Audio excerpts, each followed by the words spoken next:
నమస్కారం. Welcome to I dream. ధర్మ మార్గం విత్ విజిత కార్యక్రమానికి స్వాగతం.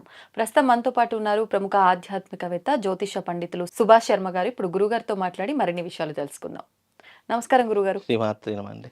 గురుగారు, మనకు ఈ సెప్టెంబర్ నెలలో చంద్రగ్రహణం రాబోతుందని చెప్పి వింటున్నాము. అయితే అది 7నా 8 అనేది ఒక క్వశ్చన్ మార్క్‌లా ఉంది చాలా మందికి. మళ్ళీ ఈసారి రాబోయేది చాలా పెద్ద గ్రహణము అని చెప్పి, చాలా రాశులు, నక్షత్రాల వారిపైన ప్రభావం ఎక్కువగా ఉంటుంది అని చెప్తున్నారు. ఇంకా ప్రభావాన్ని మనం ఎలాగూ తగ్గించలేము. కానీ దానికి ఏదో ఒక పరిహారం చేసుకొని బయటపడే అవకాశం ఏదైనా ఉంటుంది కదా! అవునండి. అది కూడా వివరించండి. తప్పకుండా తెలియజేస్తాను. ముందుగా ప్రేక్షకులందరికీ శ్రీమాత్రే నమః, శ్రీ గురుభ్యో నమః. ఓం జ్ఞానినాంనపి చేతాంసి దేవి భగవతి హి సా బలాయ కృషమోహాయ మహామాయ ప్రయశ్చతి. ఇప్పుడు రాబోయేటటువంటిది సెప్టెంబర్ 7వ తారీఖు సంపూర్ణ చంద్రగ్రహణం.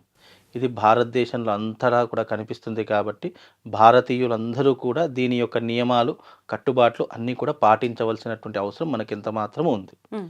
అయితే ఈ గ్రహణము ఎందుకింత ప్రాధాన్యత అంటే, నిజానికి గ్రహణము అనేటటువంటిది పుణ్యకాలమే అని పేరు తప్ప, గ్రహణము అంటే భయపడాల్సిన పనేం లేదు. హ్మ్. ఎందుకు అని అంటే గనక, ఈ సమయంలో మానవులందరూ అంటే మనుషులందరూ కూడా భగవంతుణ్ణి ఆరాధించేటటువంటి ఆద్యంత పుణ్యకాలము అని దీనికి పేరు. హ్మ్. ఇది పుణ్యకాలము అన్నదానికి అర్థం ఏంటి? ఆ సమయంలో మనం ఏదైతే దేవతా క్రతువులు చేస్తామో, మామూలు రోజులలో చేసేదానికి, గ్రహణ సమయంలో చేసేదానికి చాలా తేడా ఉంది. హ్మ్. మామూలుగా చేస్తే పదింతల ఫలితం వస్తే, గ్రహణ సమయంలో చేసేటటువంటి పూజాది క్రతువులకు, పారాయణాలకు, మళ్ళీ ఈ యజ్ఞయాగాదులకు వెయ్యింతల ఫలితం దక్కుతుంది. ఎందుకంటే గ్రహణ సమయంలో భగవంతుడి యొక్క శక్తి తక్కువగా ఉంటుంది, క్షీణిస్తూ వస్తుంది. బ భగవంతుడు కూడా ఘోష పెడుతూ ఉంటాడు. ఆ సమయంలో మనము చేసేటటువంటి పారాయణాలు, మనం చేసేటటువంటి యజ్ఞయాగాదులు, మనం చేసేటటువంటి జప, తప, హోమాది క్రతువులు భగవంతునికి శక్తినిచ్చేటటువంటివి. హ్మ్. కాబట్టి ఇక్కడ మనం చేసేటటువంటి ఈ ఫలితానికి గ్రహణం విడిచిన తర్వాత ఎవరైతే భగవంతుడి యొక్క అనుష్ఠానం చేశారో, ఆ తర్వాత వాళ్ళకు విపరీతమైనటువంటి పాజిటివ్ ఎనర్జీ కలుగుతుంది. అందుకే గ్రహణ సమయంలో చేసేటటువంటి జపతప హోమాలకు విశేషమైనటువంటి పుణ్య ఫలితం కలుగుతుంది అని శాస్త్రము. Yeah. అలాగే ఈ గ్రహణం చంద్రగ్రహణం అంటే రాత్రి సమయంలో పట్టేటటువంటి గ్రహణము. ఏ సమయం నుంచి అన్నారండి? రాత్రి 9:56 గ్రహణం ప్రారంభమవుతుంది. హ్మ్. గ్రహణ వేదకాలము అనేటటువంటిది ఒకటి ఉంటుంది. హ్మ్. ఈ గ్రహణ వేదకాలం మధ్యాహ్నం 1 ప్రారంభమవుతుంది. గురుగారు, మరి ఇప్పుడు ఆ రోజున సమయం అంటే గ్రహణం ఏ సమయంకి మొదలయ్యి ఏ సమయంకి ఎండ్ అయిపోతుందో వివరించండి. మనకు గ్రహణ సమయం అనేటటువంటిది రాత్రి 9:56 ప్రారంభమవుతుంది. హ్మ్. మధ్యరాత్రి అంటే తెల్లవారితే మధ్యరాత్రి 3:25 గ్రహణం ముగిసిపోతుంది. ఆద్యంత పుణ్యకాలము అనేటటువంటి ఒక మధ్యకాల సమయం ఉంటుంది. హ్మ్. అది 1 మధ్యకాల సమయం, అది ఆద్యంత పుణ్యకాలము. Yeah. అంటే ఈ సమయాల్లో మామూలుగా న్యాచురల్గా ఏం ఆచరించాలి, ఈ సమయంలో ఏం చేస్తే మనకు శక్తి చైతన్యం పెరుగుతుందంటే, ఉపాసనా పరులు, అలాగే ఈ బ్రాహ్మణతులు గాయత్రి మంత్రాన్ని జపం చేసుకోవడము, మామూలు వాళ్ళు ఎవరైనా ఉంటే గనక గురు ఉపదేశ మంత్రం ఉన్నటువంటి వాళ్ళు గురు ఉపదేశ మంత్రాన్ని పాటించడము, మామూలు వాళ్ళు అంటే మామూలు సామాన్యమైనటువంటి వాళ్ళు ఈ యొక్క పుణ్యకాలాన్ని మనం దక్కించుకోవాలి అనే ఆశ ఉన్నటువంటి వాళ్ళు లలితా సహస్రనామ పారాయణం, విష్ణు సహస్రనామ పారాయణము, దేవి ఖడ్గమాల పారాయణము, లేదు అని అంటే గనక కనకధారా స్తోత్రం, ఇలా మీకు ఏదైతే అనుకూలంగా ఉంటుందో దాన్ని పఠించడం వల్ల మనకు ఎన్నో రకాలైనటువంటి పాజిటివ్ ఎనర్జీస్ అంటాము. నెగిటివ్ ఆరాని ఏ రకంగానే తగ్గించేటటువంటిది ఏదైతే ఉంటుందో అది పాజిటివ్ ఎనర్జీ అని పిలుస్తాము. ఆ పాజిటివ్ ఎనర్జీని మనం గెయిన్ చేసుకోగలుగుతాము. దాని ద్వారా మనం స్వయం శక్తి పెరుగుతూ ఉంటుంది. ఏం చేసినా కూడా అందులో విజయం సాధించేటటువంటి శక్తి సామర్థ్యాలు పెరుగుతాయి. మనం ఎక్కడికి వెళ్తే అక్కడ పాజిటివ్ ఎనర్జీ అనేటటువంటిది ఉత్పన్నమవుతూ ఉంటుంది. అందుకే తిథి, వార, నక్షత్ర, ముహూర్త, యోగ కరణాలు జ్యోతిష్యంలో ఎలాగైతే చెప్పబడిందో, ఒక్కొక్క దానికి ప్రాధాన్యతను ఎలాగైతే సంతరించుకుందో, ఈ 5ంటిని కలిపితే ఒక జ్యోతిష్యం అవుతుంది. ఆ జ్యోతిష్యంలో మనము ఈ 5 కాలాలను ఒకే సమయంలో ఆరాధించాలంటే అది గ్రహణ సమయంలో ఆరాధించుకోవచ్చు.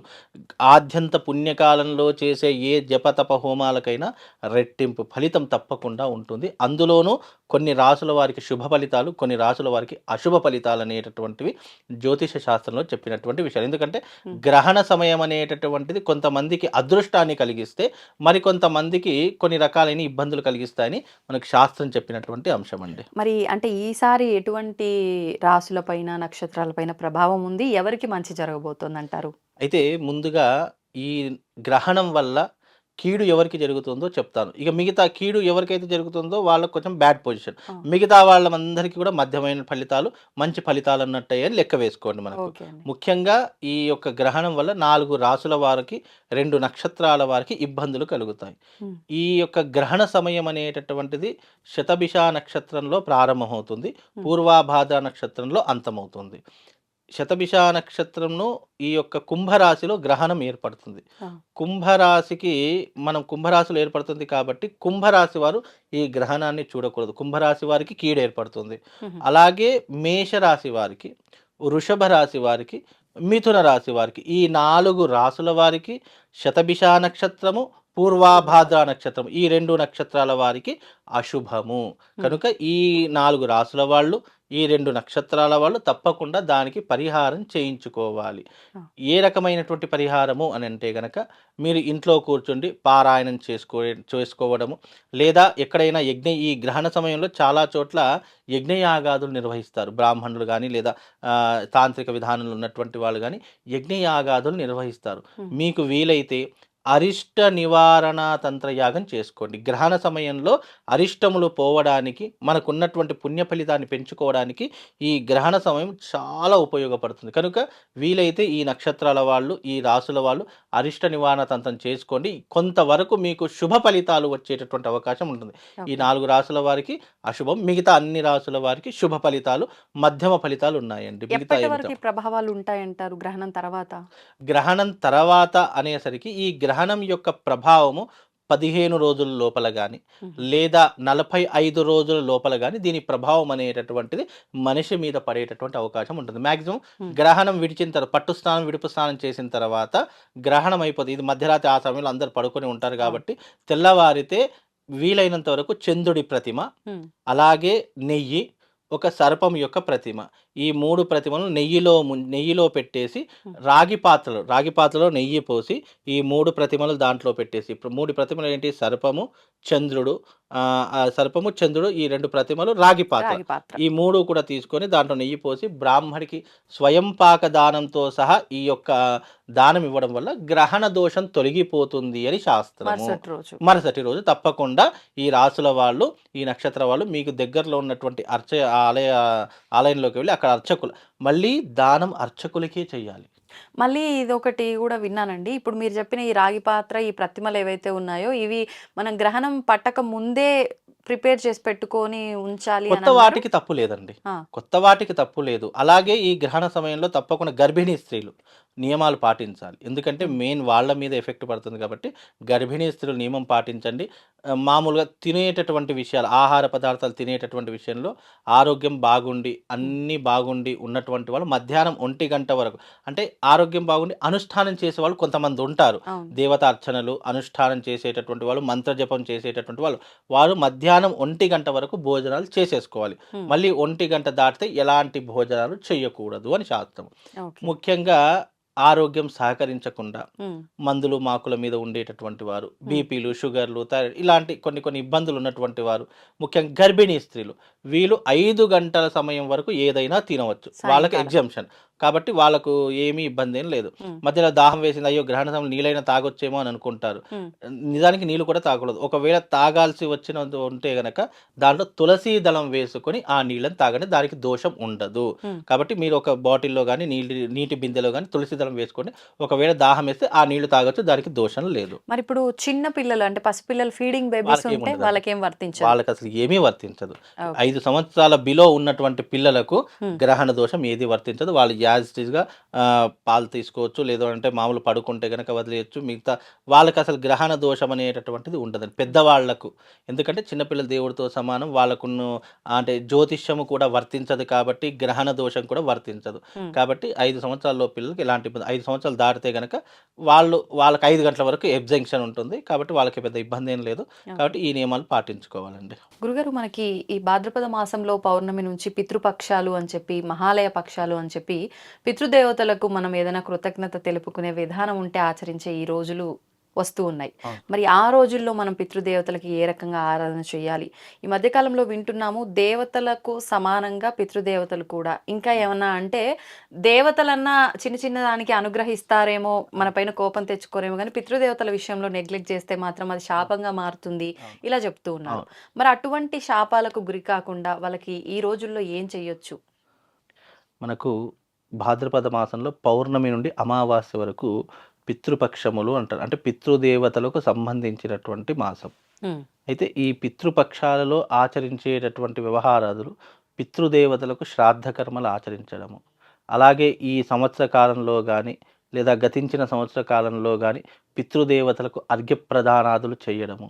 పితృపక్షాలలో కేవలం పితృదేవతలకు అంటే రక్త సంబంధీకులకే కాదు, ఎవ్వరికైనా సరే అంటే నీ స్నేహితులకు కావచ్చు, లేదా నీ తోబుట్టువులకు కావచ్చు, లేదా నీ కుటుంబంలో గతించిన ఎవ్వరికైనా కావచ్చు. అంటే అర్ఘ్యములు వదిలేటటువంటి తిలతర్పణాలు వదిలేటటువంటివి హ్మ్. గొప్పనైనటువంటి విషయాలు ఈ పితృపక్షాలలో మాత్రమే వర్తిస్తాయి. మిగతా సమయాల్లో కేవలం నీ రక్త సంబితులు, నీ కుటుంబ సభ్యులు, నీ గోత్రీకులకు మాత్రమే నువ్వు కర్మాది క్రతువులు ఆచరించవచ్చు. కానీ పితృపక్షాలలో ఎవ్వరికైనా కర్మను ఆచరించేటటువంటి గొప్పనైనటువంటి పద్ధతి ఈ పితృపక్షాలలోనే ఏర్పడుతూ ఉంటుంది. హ్మ్. అయితే ఈ పితృపక్షాలలో తప్పకుండా పితృదేవతల యొక్క అనుగ్రహం పొందడానికి ఇక్కడ పితృ అన్నదానికి అర్థం ఏంటంటే కేవలం తండ్రే రాడు. హ్మ్. గతించిన ఎవ్వరైనా స్త్రీ పురుషుల్లో ఎవ్వరైనా రావచ్చు. ఓకే. అందులో ఆడవాళ్ళు ఉండొచ్చు, మగవాళ్ళు ఉండొచ్చు. పితృదేవతలు అన్నదానికి అర్థము గతించిన వారు ఎవరైనా కావచ్చు. వాళ్ళ పేరు మీదుగా చేసే దాన ధర్మాలు కావచ్చు, వాళ్ళ పేరు మీదుగా ఆచరించేటటువంటి పుణ్యమైనటువంటి పనులు కావచ్చు. ఈ 15 రోజులు నువ్వు ఏ క్రతువులైతే పుణ్యం కోసం ఆరాధిస్తావో, అవును. ఆ పుణ్య ఫలితమంతా కూడా పితృదేవతలకు చెంది వాళ్ళు ఉత్తమ లోకాలు అంటే ఇక పూర్తిగా విముక్తి పొందేటటువంటి కాలం. అయితే చాలామందికి తెలియనటువంటి విషయం ఏంటంటే కోరికలు తీరకుండా చనిపోయినటువంటి వాళ్ళు, ఆ! హఠాత్తుగా మరణించినటువంటి వాళ్ళు, లేదా మధ్య వయసులోనే మరణించినటువంటి వాళ్ళు, పుట్టుకతోనే మరణించినటువంటి వాళ్ళు, ఇలాంటి వాళ్ళు వాళ్ళ యొక్క ఆత్మ అనేటటువంటిది ఘోషిస్తూ ఉంటుంది. వాళ్ళు వాయు రూపకంగా సంచరిస్తూ ఉంటారు. అలాంటి వారికి ఈ పితృపక్షాలలో చేసేటటువంటి కర్మాది క్రతువులు, దాన ధర్మాదులు ఇవన్నీ కూడా వాళ్ళకు శాశ్వతమైనటువంటి విముక్తిని కలిగించేటటువంటి రోజులు. హ్మ్. అందుకే ఈ యొక్క పితృపక్షాలలో చేసే ఏ పుణ్యమైనటువంటి క్రతువుకు కూడా పితృదేవతలు సంతోషం చెంది వాళ్ళు వెళ్ళేటటువంటి సమయంలో అంటే విముక్తి పొందేటటువంటి సమయంలో తప్పకుండా మనకు మంచి చేసి వెళతారు. ఓకే. మనకు వాళ్ళ యొక్క సంపూర్ణమైనటువంటి ఆశీస్సులు మన మీద కలుగుతాయి అనేటటువంటిదే ఈ పితృపక్షాలలో ఉన్నటువంటి గొప్పతనం. హ్మ్. అందుకే ఈ పితృపక్షాల్లో ముఖ్యంగా పూజించేటటువంటి దేవతలు యమధర్మరాజు, చిత్రగుప్తుడు, హ్మ్. అలాగే విష్ణుమూర్తి, శివుడు. ఈ నలుగురి ఆరాధన చేసుకోవాలి అని శాస్త్రం చెప్పింది. హుహు. మామూలుగా యమధర్మరాజు పూజలంటేనే చాలా వింతగా చూస్తారు. అవును. కానీ యమధర్మరాజుని కూడా పూజించేటటువంటి గొప్పనైనటువంటి రోజు ఈ యొక్క పితృపక్షాల్లో చిత్రగుప్తుని కూడా పూజించాలి అట. ఈ ఎందుకు? 15 రోజుల్లో. ఆ! ఈ అంటే ఈ పితృపక్షాల్లో కొంతమంది చిత్రగుప్తుని యొక్క నోములు కూడా చేస్తూ ఉంటారు. ఆహా! యమధర్మరాజు పూజలు కూడా చేస్తుంటారు. వీలైతే యమధర్మరాజు యొక్క ఆలయాలు ఉంటే గనక అక్కడికి వెళ్ళి తప్పకుండా ఒక రోజు నిద్ర చేసి రావాలట. కానీ దగ్గరలో ఎక్కడ లేవనుకుంటా గదా! యమధర్మరాజు. యమధర్మరాజు యొక్క ఆలయము ఒక ధర్మపురి క్షేత్రంలోనే మనకు కనిపిస్తుంది. ఓకే. ధర్మపురి క్షేత్రంలో మనకు ఎంట్రన్స్ వెళ్ళగానే హ్మ్. ఈ యమధర్మరాజు యొక్క ఆలయం దాటిన తర్వాతనే గర్భాలయంలోకి ప్రవేశిస్తాము. ఆహా! అక్కడికి వెళ్ళి ఆ యమధర్మరాజు యొక్క ఆలయంలో ఒక అఖండ దీపం ఉంటుంది. అది 365 రోజులు నాన్ స్టాప్‌గా వెలుగుతూనే ఉంటుంది. ఆహా! ఆ అఖండ దీపంలో చిన్న మనకు కొద్దిగా ఆయిల్ ఇస్తారు.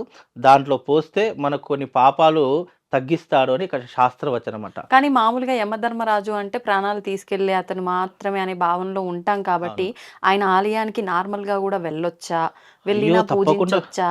ఆయన అష్టదిక్పాలకుల్లో ఒకటి. ఆ! దిక్పాలక దేవతల్లో ఆయనకొక సంతతి సంతరించుకుంది. అలాగే యమధర్మరాజు ప్రాణాలు తీసుకువెళ్తాడు అనేటటువంటిది ఏదైతే ఉంటుందో అది అతని కర్తవ్యం. ఇప్పుడు ఒక పోలీస్ యంత్రాంగంలో ఉన్నాడు, కొడుతున్నాడు అనంటే తప్పు చేసినప్పుడు ఎవరైనా దండిస్తారు. అది ఆయన కర్తవ్యం. అలాగే యమధర్మరాజు కూడా తప్పు చేసినప్పుడు నీ ఆయువు తీరినప్పుడు ఆయన కర్తవ్యం ఏంటి? ఆయువు అయిపోయినప్పుడు తప్పకుండా ఆయువు ప్రమాణాన్ని తీసుకొని వెళ్ళేటటువంటి వాడు యమధర్మరాజు. దాంట్లో తప్పేం లేదు. అంత మాత్రాన అతను చెడ్డవాడు, ఇతడు ప్రాణాలను తీసుకొని వెళతాడు అనేటటువంటిది మూర్ఖత్వం. అది శాస్త్ర పరిజ్ఞానం లేనటువంటి వారు, అవగాహన లేనటువంటి వాళ్ళు చెప్తారు తప్ప, యమధర్మరాజు కూడా అష్టదిక్పాలకులలో ఒకడు, దేవతలతో సరిసమానంగా పూజలు అందుకునేవాడు ఒకడు. కాకపోతే ఆయన నెగిటివ్గా ప్రొజెక్ట్ చేసేసరికి ఆయనను ప్రాణాలు హరించుకుపోయేటటువంటి వాడు అని చెప్పేసి భయపెట్టి మళ్ళీ పూజనీయంగా ఆలయాలు కూడా ఎక్కడ ఉండవు. ఒక ఉన్నటువంటి ఆలయం అంటే ఇలాంటి గొప్ప గొప్ప వారి యొక్క ఆలయాలు చాలా తక్కువ ఉంటాయి. అలా ఆలయాలు ఉన్నటువంటి వాళ్ళు యమధర్మరాజు ఆలయం ధర్మపురి క్షేత్రంలో ఉంది. కాబట్టి అక్కడికి వెళ్ళినప్పుడు ఎవరైనా పూజించుకోవచ్చు. అందులో చిత్రగుప్తుని ఈ భాద్రపద మాసంలో పూజించడం, ఆరాధించడం వల్ల మనం చేసినటువంటి పాపాలను కొద్దిగా తగ్గిస్తాడు అని శాస్త్రం. పురాణాల్లో చెప్పిన మాట, అది ఎంతవరకు నిజమనేటటువంటిది ఆ భగవంతుడికి ఎరుక కనుక, అది చిత్రగుప్తుడి యొక్క నోములు చేసిన ఈ భాద్రపద మాసంలో యమధర్మరాజు చిత్రగుప్తుని పూజించిన కొన్ని పాపాలు మనకు అంటగట్టకుండా ఆయు ప్రమాణాన్ని కూడా పెంచేటటువంటి అవకాశము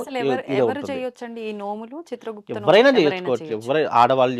ఆడవాళ్ళు చేసినా పుణ్య ఫలితం కలుగుతుంది, మగవాళ్ళు ఆలయాలకు వెళ్ళినా పుణ్య ఫలితం కలుగుతుంది. నోములు వ్రతాలు ఇవి ఆడవాళ్ళకే సంతరించుకుంది కాబట్టి మగవాళ్ళు చేయలేరు. కాబట్టి ఆడవాళ్ళు చేసిన, ఇంట్లో ముత్తైదులు స్త్రీలు భార్యలు చేసిన కొంత పుణ్య ఫలితం భర్తలకు కూడా లభిస్తుంది, కుటుంబ సభ్యులకు కూడా లభిస్తుంది. కాబట్టి ఆడవాళ్ళు చేసుకుంటే చాలా ఉత్తమమైనటువంటి ఫలితాలు ఉంటాయి. దాని ద్వారా పితృపక్షాలలో ఉన్నటువంటి మన పెద్దలు గతించినటువంటి వాళ్ళు కూడా ఒకవేళ నరకంలో ఉంటే శిక్షలు రద్దు చేసి వాళ్ళకు పుణ్యలోకాలను ప్రసాదించేటటువంటి అవకాశం కూడా ఈ భాద్రపద మాసంలో ఏర్పడుతుంది. అందుకే భాద్రపద మాసంలో చేసే పితృపక్షాలు ఏవైతే ఉన్నాయో మన పితృదేవతలకు ఉత్తమ లోకాలకు మనం తీసుకువెళ్ళిన వాళ్ళం అవుతాము. అలా తీసుకువెళ్ళడం, ఇక వాళ్ళ దశ ముగిసింది, ఇక పితృదేవతలు అందరూ కూడా ఉత్తమ లోకాలకు వెళ్ళిపోయారంటే మన బంధం తెగిపోతుంది. ఇక వాళ్లకు మనకు సంబంధం ఉండదు. మళ్ళీ ఆ ఆత్మ సోల్ అనేటటువంటిది వేరే రూపాంతరం చెందుతూ ఉంటుంది. అది ఉన్నంత వరకు, వాయు రూపంలో ఉన్నంత వరకు తప్పకుండా మన మీద ఒక కన్ను వేసి పెడుతుంది, మనల్ని ఒక కంటికి రెప్పలా మనల్ని చూస్తూ ఉంటుంది. దాన్ని మనం తెంచుకోవాలి అంటే కనుక ఈ పితృపక్షాల్లో వాళ్లకు చేయవలసినటువంటి విధానాలు అన్నీ చేస్తే తప్పకుండా వాళ్ళ పుణ్య ఫలితం శాశ్వతంగా మనకు ముట్టి వాళ్ళు విముక్తిని పొందేటటువంటి గొప్పైన రోజులు ఈ పితృపక్షాలు. ఇప్పుడు ఒకవేళ ఈ పితృపక్షాలు ఆచరించాలంటే ఖచ్చితంగా ఈ పితృదేవత ఆరాధన 15 రోజులు చేయాల్సిందేనా, లేదంటే కొన్ని సందర్భాల్లో చెప్తుంటారు ప్రాంతీయ ఆచారం ఏంటో అమావాస్య ఒక్క రోజైనా ఆచరించవచ్చు అని చెప్పి, ఇది 15 రోజుల పాటు చేయలేనటువంటి వారు చిట్ట చివరి రోజున చేసేటటువంటి క్రతువులు కొన్ని ఉంటాయి. చిట్ట చివరి రోజులు ఏంటి, వాళ్ళ ఫోటో పెట్టి, వాళ్ళకి ఇష్టమైన నైవేద్యాలు పెట్టి, వాళ్ళకి ఇష్టమైనటువంటి పదార్థాలన్నీ పెట్టి, వాళ్ళ పేరు మీద వాళ్ళు స్వయంగా వచ్చి తినలేరు కాబట్టి భగవంతునికి అలాగే భక్తునికి మధ్యలో ఒక బ్రాహ్మణుడు ఉంటాడు. కాబట్టి ఒకవేళ ఆ అర్చకులకు ఈ స్వయం పాక దానం ఇవ్వడం వల్ల వాళ్ళకు ఈ పుణ్య ఫలితం అంతా కూడా వాళ్ళకు చెందుతుంది అనేటటువంటి ఒక నమ్మకంతో మనకి ఇచ్చేటటువంటి దాన ధర్మాలు వాళ్ళకు పుణ్యాన్ని కలిగించి వాళ్ళకు విముక్తి కలిగిస్తాయి. కాబట్టి చేసుకోవచ్చు. లేదు, ఈ పితృపక్షాలలో మరణించినటువంటి వాళ్ళు, గతించినటువంటి వాళ్ళు చాలా మంది ఉంటారు. అయితే వాళ్ళు పర్టికులర్గా ఈ పితృపక్షాల్లో చనిపోతే పర్టికులర్గా ఆ రోజును పెట్టుకుంటారు. మామూలు వాళ్ళు ఎవరైతే ఉన్నారో 15 రోజులు ఏదో ఒక రోజు నువ్వు ఆచరించుకోవచ్చు. దాని పర్టికులర్ ఈ రోజే ఆచరిస్తానని కాదు, నువ్వు ఏ రోజైతే ఆ రోజు. ఇక చిట్ట చివరి రోజు ఏంటి, అమావాస్య.